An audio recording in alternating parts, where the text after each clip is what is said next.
Và lúc này thì Chưa Nghĩ Ra cũng đã đi sâu vào Hòn Thị, nơi có diện tích hơn 500 hecta, chỉ nằm cách biệt với đất liền khoảng 2 km, nhưng rất ít được nhắc đến trong bản đồ du lịch.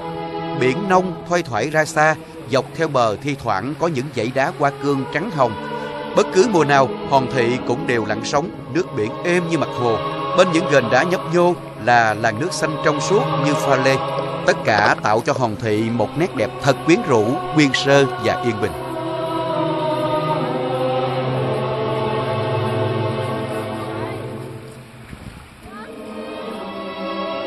Bản đồ ban tổ chức đưa ra có cả hai màu đỏ và xanh. Đội Chưa Nghĩ Ra là đội duy nhất xếp được theo cả hai màu đó. Và do đó các bạn khá tự tin chọn cho mình hành trình tiếp theo, đó là đi về nơi gần nhau nhất của Hòn Thị và Hòn Rớ.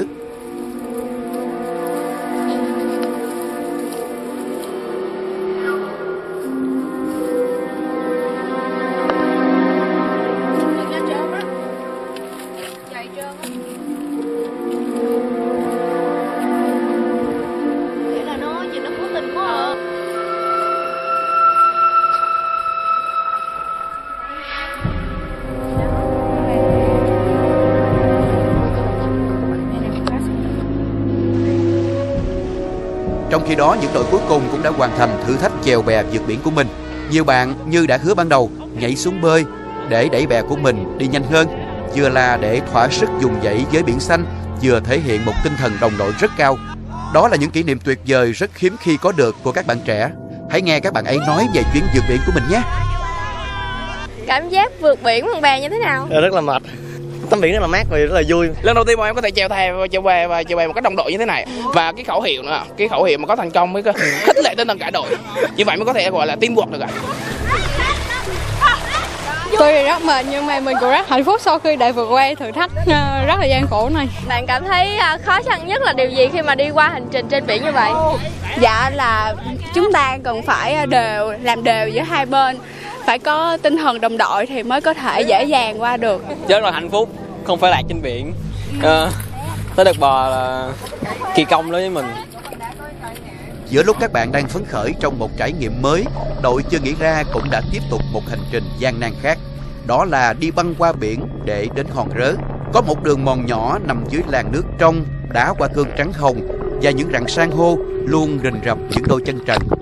Nhưng sự xuất hiện của đội Hot Issue mới thực sự là mối nguy hiểm lớn trong việc tìm thấy kho báu bí mật.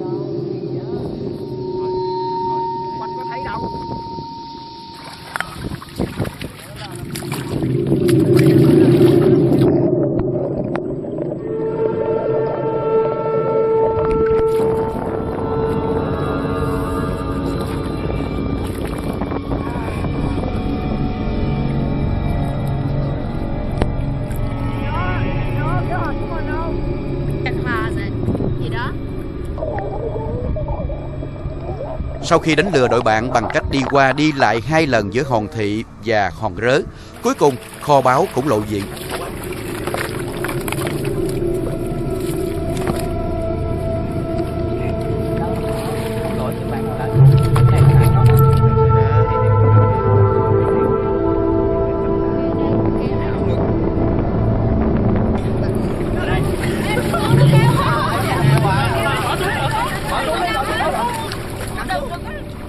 Cái này không chìm được, cái này nổi. Quả thật có quá nhiều thám tử của những đội khác đã xuất hiện, quan sát mọi cử động của đội bạn và dò tìm tung tích báu vật.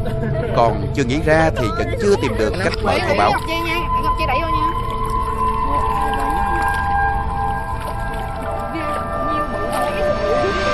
Cho Thành hỏi là vì sao ở một cái hòn đảo rất là lớn như vậy mà mình tìm được địa điểm này và mình tìm được cái kho báu? Trong kia đó tìm đến nơi kết nối của cái nối đỏ thì Hòn Rớ theo cái bản đồ mật mà tụi bạn đã gấp lại được thì nó là màu đỏ. Hòn đảo Thị thì màu xanh, mà cái chỗ này là sẽ nơi kết nối của hai hòn đảo. Vậy thì nơi kết nối điểm đỏ phải là nơi nối giữa hai hòn đảo. Thì mình đến đây và tìm, tôi thấy nhất là khi trưa nắng, bởi vì nó bảo là ánh sáng sẽ giải thích tất cả bí mật của ấy. Thì nói chung là đi đây là một cái bãi rất là nông, thì đi qua đi về một lúc sẽ thấy được. Và Hà thấy là các bạn mất khá nhiều thời gian để mở được cái kho báu, dù là mình đã tìm được từ nãy đến giờ rồi phải không? Không có gì là đơn giản như vậy, chắc chắn phải có cái thử thách cuối cùng. Nếu chỉ đơn giản như vậy thôi thì thật ra nó không quá hay. Thì hành trình cuối này sẽ là hành trình khó khăn nhất. Vâng, nhưng kết thúc được thì có thể hạnh phúc và rất tự hào, và cái tìm chưa nghĩ ra có thể đổi thành là đã tìm ra.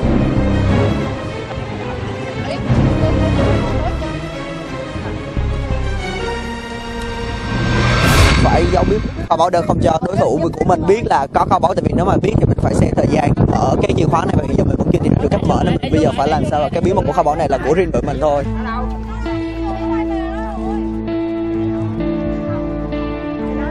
Thưa các bạn, như Thanh Hà đã nói, để tìm được kho báu không chỉ là phải vượt qua một chặng đường vô cùng gian nan, cần phải sự thông minh, tinh thần đoàn kết, và đặc biệt là còn phải có một số chiêu nữa đó. Bởi vì như là các bạn thấy thì hiện giờ những người bạn của chúng ta đang tìm cách để giấu kho báu đi. Và bây giờ thì chúng ta cùng xem là các bạn sẽ làm như thế nào nha. Chưa nghĩ ra lại tiếp tục tung một số chiêu để đánh lừa đội bạn, như giả vờ tắm biển, bế tắc, mệt mỏi vân vân.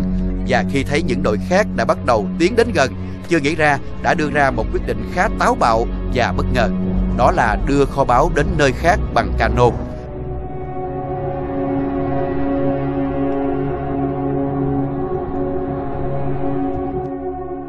Vì chỉ cần đội thứ hai chạm tay được vào hòm đựng kho báu, thời gian mở nó sẽ được chia sẻ cho nhau. Và chưa nghĩ ra thì không muốn điều đó xảy ra.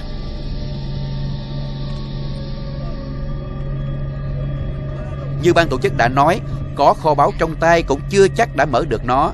Chiếc chìa khóa ban tổ chức đưa cho đã được mài và xoay theo nhiều cách, nhưng chiếc hòm đựng kho báu vẫn không xoay chuyển. Đã 2 giờ trưa, nắng trên biển bắt đầu gay gắt, cano dập dềnh khiến không ít bạn thấm mệt. Vì thế chưa nghĩ ra quyết định đáp vào hòn rớ.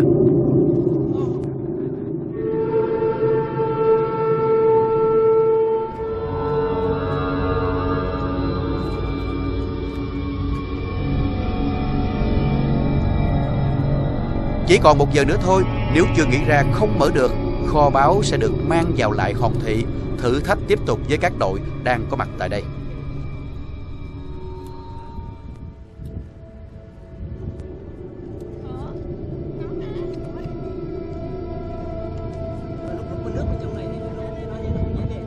Trong lúc mọi thứ gần như bế tắc, hình ảnh con sóng căm vốn được nhắc đi nhắc lại nhiều lần trong câu chuyện bỗng lóe lên trong các bạn.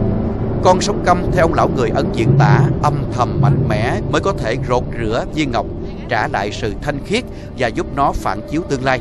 Thế là kho báu nhanh chóng được kéo ra biển, chìm vào lòng đại dương.